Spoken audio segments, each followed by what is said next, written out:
Hola, ¿qué tal amigos? ¿Cómo están? Espero que muy bien. Hoy vamos a ver un teórico de la personalidad, Walter Mischel, que no es muy conocido, pero muy importante dentro del enfoque cognitivo-conductual. Si estás interesado o conoces a alguien que le pueda interesar, que le mandes este video, por favor. Su teoría está englobada dentro del conjunto o las corrientes de las teorías cognitivas del aprendizaje social, como lo están, por ejemplo, Albert Ellis o también Albert Bandura, que dijo que el aprendizaje observacional, nosotros adquirimos nuevos conocimientos observando modelos, ¿verdad?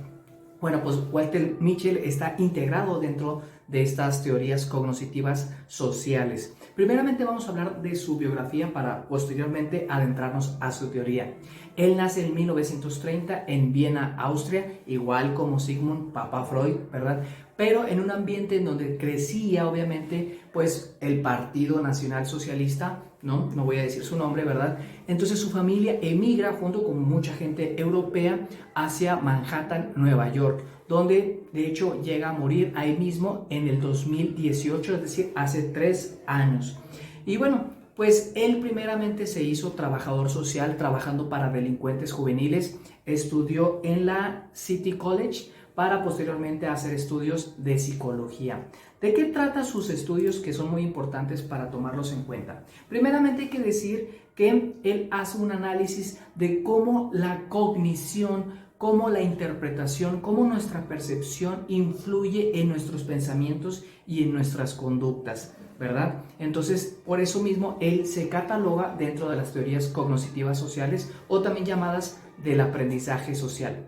Primeramente, vamos a decir que la mayoría de los psicólogos de la personalidad hablan de que hay una serie de rasgos o características muy consistentes dentro de la persona que por eso mismo se puede predecir, bueno, digamos a un nivel nada más, a un nivel de porcentaje, su comportamiento. Es decir, si una persona es de una característica, ya sea agresiva, impulsiva, introvertido, ¿sí? Se puede decir que, digamos, es predecible este comportamiento en la mayoría de las situaciones.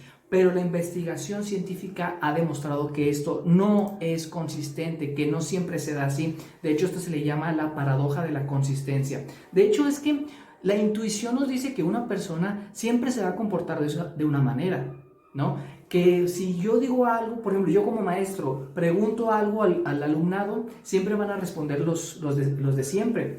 Pero la investigación científica siempre ha dicho que no siempre la persona se comporta igual. Es decir, una persona que suele ser agresiva no siempre se la pasa golpeando o gritándole a la gente. No, muchas veces se porta de manera muy apacible.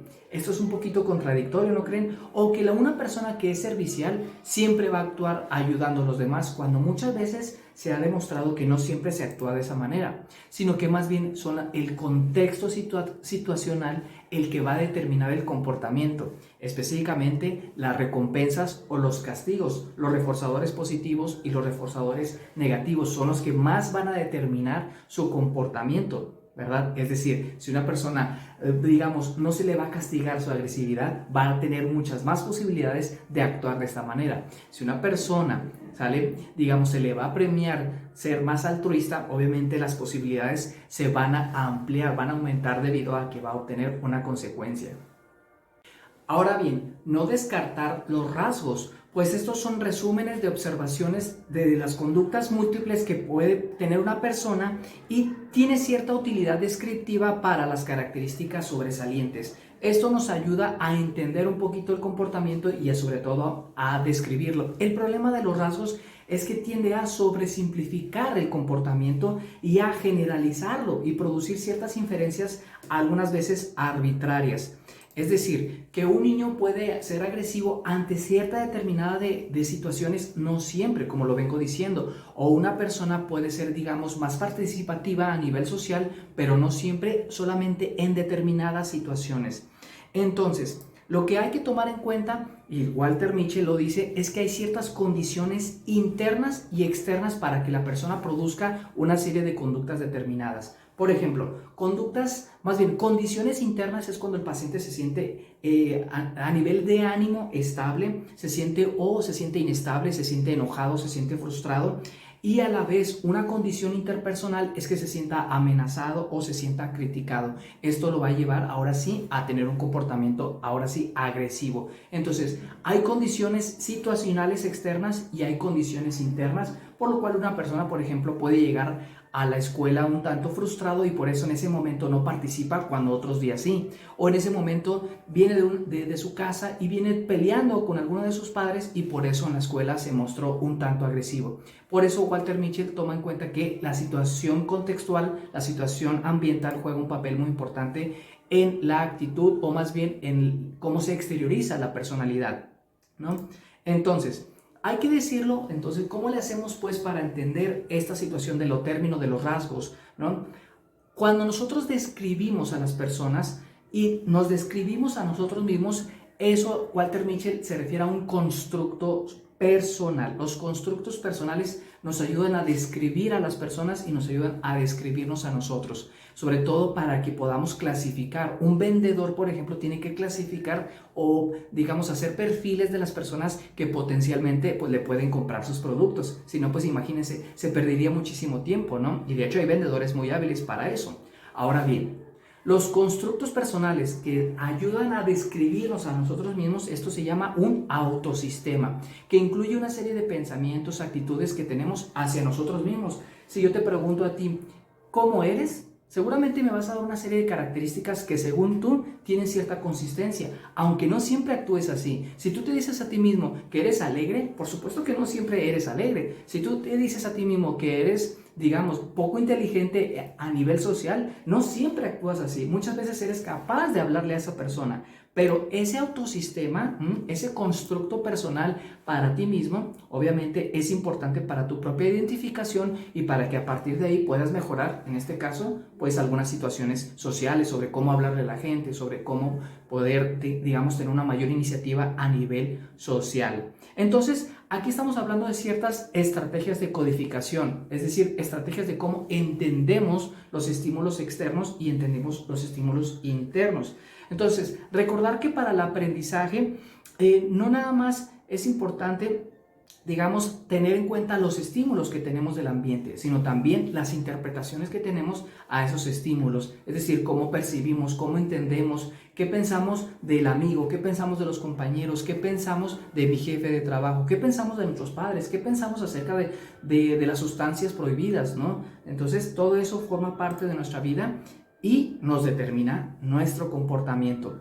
Para terminar, tenemos el concepto de Walter Mitchell de los prototipos, porque de esa manera nosotros podemos, digamos, activar una serie de comportamientos. Estos se llaman los prototipos. ¿Qué son los prototipos?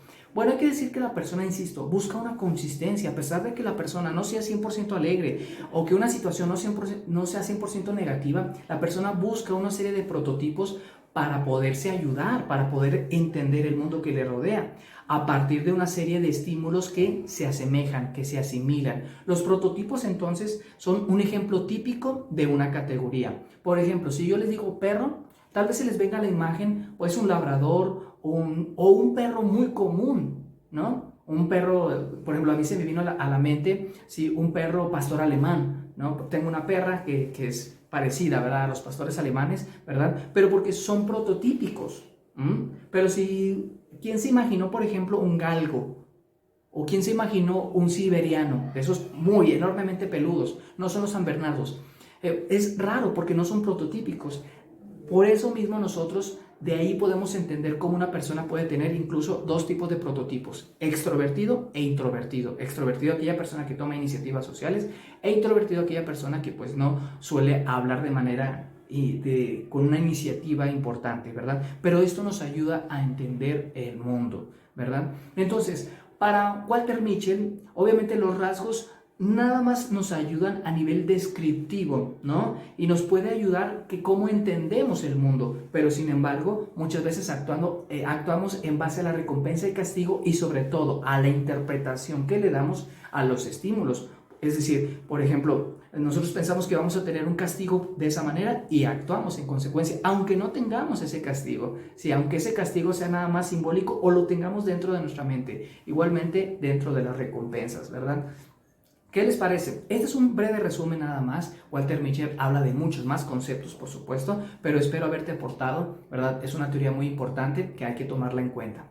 Entonces, cualquier duda o comentario la puedes poner aquí abajo. Te voy a agradecer muchísimo tu like, tu suscripción y ya sabes, ante todo, que estés bien. Hasta luego.